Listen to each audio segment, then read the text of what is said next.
What's up, Facebook fam? So this is St. Paul's Church right there. So this is a very historical church.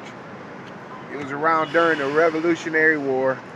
Old George Washington, he worshipped in here for 2 years.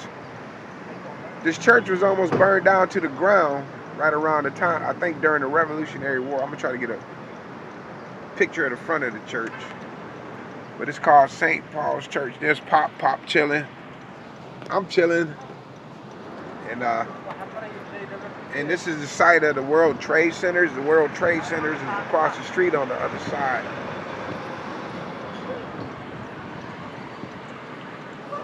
Let's see if I can find another. This is New York City. People acting crazy. People be doing stuff up here, blowing their horns at you. You're doing all this whole crazy stuff when you're driving down the street. Trying to learn how to drive in this city. Trying to learn how to navigate my way around. Watching out for pedestrians. Watching out for the crazy folks, because they out here.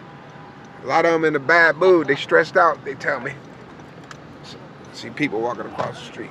But this is St. Paul's Church. It's a very historical church. St. Paul's Church. This is where George Washington worshipped. He worshipped in this church. And there's more history to the church. George Washington attended church here for 2 years during the time when New York served as the nation's capital. St. Paul Chapel was almost destroyed by a fire during the Revolutionary War 10 years after it was built. St. Paul's Church is right across the street from Ground Zero, the site of the World Trade Center. St. Paul's Church supernaturally survived Ground Zero. So that's St. Paul's Church.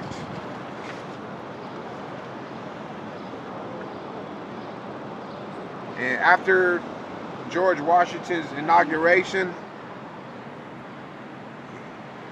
George Washington and the members of Congress celebrated by attending this church. They just walked a few blocks away, and this is the church that they attended. But George Washington attended church here.